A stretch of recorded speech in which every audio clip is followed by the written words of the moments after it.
Bring down the infrastructure. Hey, what is up guys, this is 1/9 here from 1/9 TV, and today I'm bringing you another World of Tanks replay. This time we've got Sturzel Amorica, or I believe that's how you pronounce his name. I'm going to call him Sturzel for this entire replay. And he is playing in his Tier 6 American artillery piece, the M44. And this is a Tier 8 maximum game on the Fisherman's Bay map, so this is going to be a good one. As this is an artillery replay, it's going to be kind of boring right at the beginning. Sorry about that, but don't worry, it's all more well than worth it once you get towards the end of the game.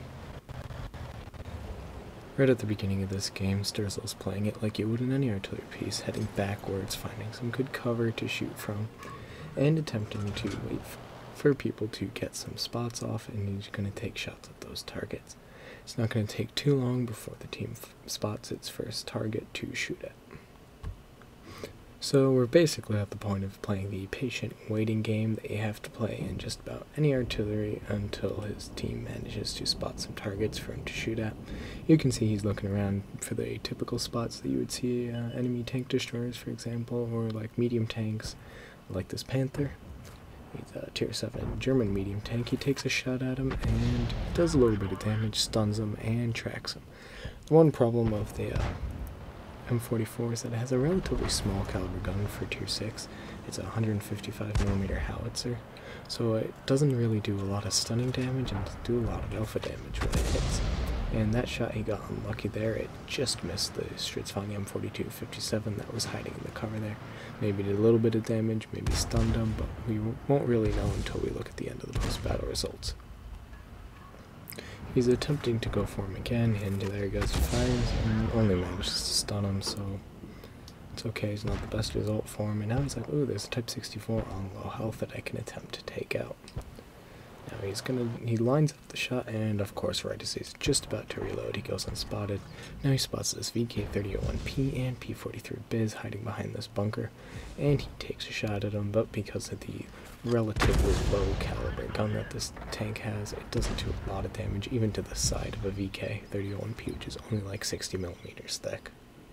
The only other tank on Sturzel's team to have gotten a kill at this point is the Crusader SP, and he takes a risky shot again. There's not much that he can do, and yeah, that one just hits the top of the bunker and only does minimal damage.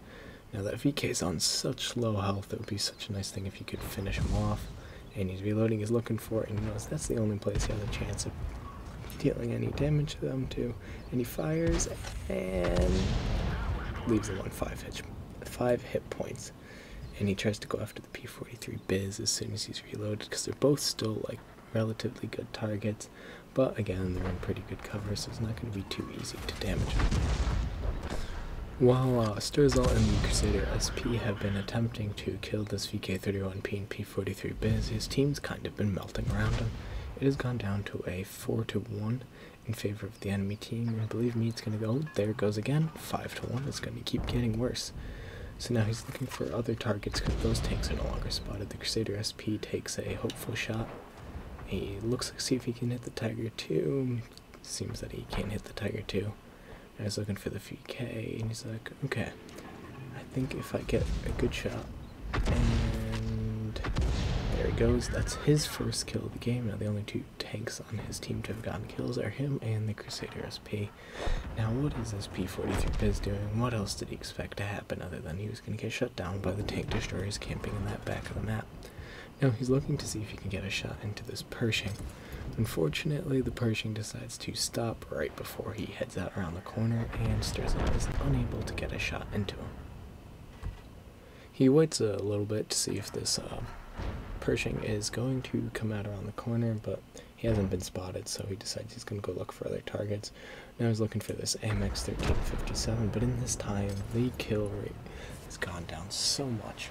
They're now down 9-4, having only 6 tanks left versus the enemy team's 11, almost outnumbered 2-1. Now he's trying to sneak a shot in on this 1357, because if he manages to hit, it's going to be a lot of damage, and no, not even any stun, which is partially due to the fact that this gun does not have the greatest splash radius of any of the self-propelled guns at Tier 6. He is still trying to see if he can sneak a shot into that 1357, but it isn't really going to happen, so he decides, okay, instead I'm going to go finish off this Tiger 2 that's he takes it basically blind, but still hits it and gets the kill for his second kill of the game to pull one back and make the scores 9-5 instead of what they were at 9-4. Now he's trying to see if he can sneak a shot into that Pershing he tried to shoot before, but it just isn't going to happen. So he decides to go for the VK3601H to the right of the Pershing, and this is a fully aimed shot. Unfortunately, because of the relatively low caliber of this gun, it doesn't do much damage. Most of it gets absorbed by the track, so it only does 241 to him, even though it's the side of a relatively weakly armored heavy tank. He looked intent on finishing that VK off, but somebody finished him off the 53 TP. So the rest of his team has mounted up to a grand total of 5 kills at this point. So the scores are 10-7. It's not too bad. Like, it's definitely winnable at this point. And he's making the smart decision now when, like, your position's about to get overrun as an artillery piece. You better run. At first, it might look like he's going to go suicide. That's not what he's doing. He's making the smart decision. He's going after the Stritzvang M4257 that is here. And wait for it, and shut down for almost 200 damage for his third kill of the game, and that is his first shotgun kill of the game, and trust me, it's not going to be his last. Now, most of his team are relatively, like, spread out. The Rheinmetall Borsig gets taken out by the 1357, and this 53 TP should really be coming back and sticking with this T29, but he decides to go run off on his own. And he tries to get a shot into that 1357, but he goes unspotted, so that is not going to be an option. The scores are now 11-8, which is looking even more bleak for Strzel's team to pull this one back and win. Now the Crusader SP gets lit up and shot down by that Scorpion G. So the T29 is going to get one shot into the Scorpion, and Strzel finishes him off for his 4th kill of the game. Now, they're kind of just waiting around. Unfortunately, that 53 TP should not have gone all the way down by himself, and he is going to end up getting caught in a 1v1, and he's on very low health. It's on like 100 health. And so right now, of course, unfortunately, there was a little bit of a glitch with the replay, and the outlines weren't always working. So he's trying to shoot the Skoda T25. There's no rocks in his way there. He just missed, unfortunately, and did not get any stunning on him at all, even though his shell didn't miss by too much. Now he's gonna go for this Type 64 and shuts him down too. He wasn't on a lot of health, but now the Skoda knows where he is, and the Skoda has a nasty autoloader. Luckily for him, and unfortunately for the Skoda, he was unable to be killed. Now he's going to hug this building tight because he knows there's a good chance that those artillery shells are going to come raining down upon him. And good for him, though, it looks like the artillery has decided to go for the T29 instead. And to be honest, if I was in their position, that's exactly what I would be doing too. Now he starts pulling back, so he puts plenty of cover in between him and where any potential enemies are going to be coming from. He tries blind firing the bush. Unfortunately, the Skoda is not in there anymore. Now they're kind of stuck in a weird position. That 53 TP should not have gone down that far. And he's trying to signal to him, like, hey, you should come back, link up with our T29. Unfortunately, the 53 TP does not listen, and that's going to end badly for him. Now, yep, as you can see, he just got found by the 1357, and he was on pretty low health, and yeah, he gets taken out. No surprise there. He tries taking a shot at 1357, but it was a long-range effort, and it wasn't going to hit. So now it's time to see what other targets they can find. They're in the 13-10 right now. So he's looking around. Hopefully the T29 can spot something for him, because the M44's spotting range is terrible. Now they spot the Skoda T25, and of course he makes a terrible mistake. In these situations, you should never stop moving when you know there's an artillery player. He's obviously good, like Strzel is, considering he's on now 6 kills. So they're on a 4v2. Now the T29's in pretty low health, and he obviously got spotted before, so he is going to be taking all sorts of crap from the artillery right about now. And fortunately he wasn't looking in his direction. Pretty soon he's going to get lit up by the artillery. And now Sturzel is making the right decision. He knows that there's a 1357 to his south, so decides to move up and link up closer together with this T-29, which in this situation is the right decision to make.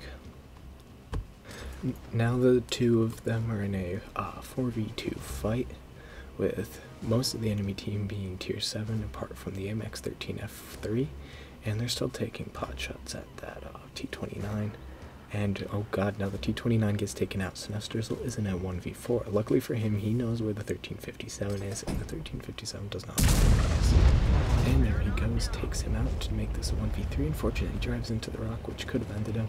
And now he starts gunning the engine, because he knows that there's going to be many, many artillery shells on the way in. And okay, the IKV-90B is spotted, and he is on full health right behind him. That is not the place you want to be in, and he gets hit by the Rain 15550, which is a tier 7, so that leaves him on 4 hit points. The MX-13F3, luckily for him, misses, and for some reason this IKV-90B goes AFK, or the game crashes, and he just doesn't move. Now, Sturzel is going to aim up on him. Unfortunately for him, he disappears simply because of how horrible the view range on this tank is, so he fires once, and he manages to get the kill because he damaged him, did 600 damage, and set him on fire, which did the last 188.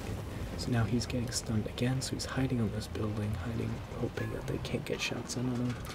And now, oh my god, they almost got him again. And now it's down to 1v2, 2 artillery pieces versus 1, except Sturzel is only on 4 hit points.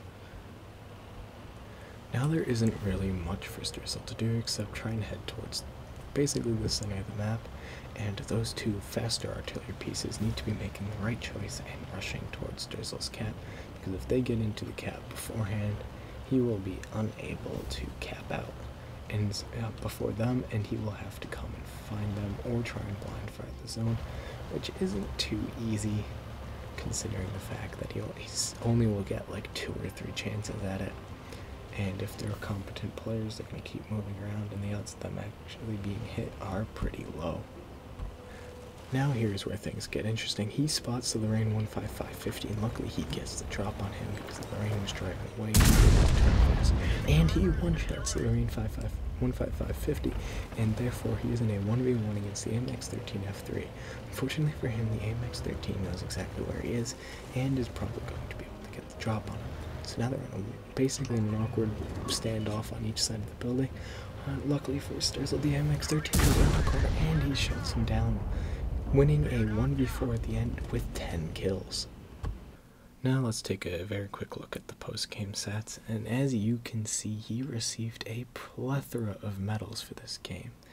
His first ace tanker in this vehicle, a bruiser award for damaging a whole bunch of enemy modules, an arsonist for killing an enemy tank with fire, a duelist award for destroying 2 enemy vehicles that cause damage to your tank, and a Gore's medal, which is extremely rare, for dealing damage 10 times the hit points of your vehicle as an SPG. He also received a Pools medal for his 10 kills, a Stark's medal for destroying 2 enemy vehicles and receiving at least 2 hits as an SPG. He received the Counter Battery Fire award for destroying all enemy SPGs as an SPG, and the self-explanatory ones of a high caliber and a Top Gun.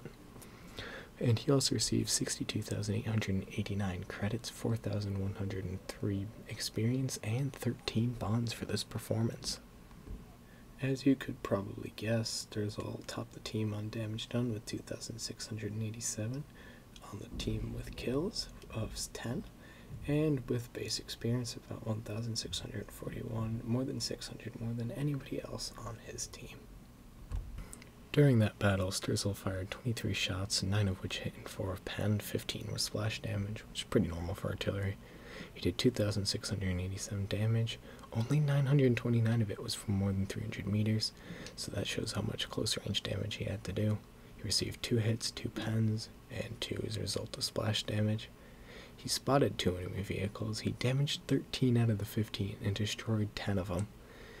He did 242 stunning assistance damage, and 12,400 about assistance damage. He caused 10 stuns, traveled over almost 2 kilometers, and it's a little bit glitched out, but he made 42,000 credits in profit, and he had 1641 base experience, doubled for 4103. Anyways, thank you all for watching. I hope you enjoyed it. If you did, don't forget to like and subscribe, and I will catch you guys on Sunday.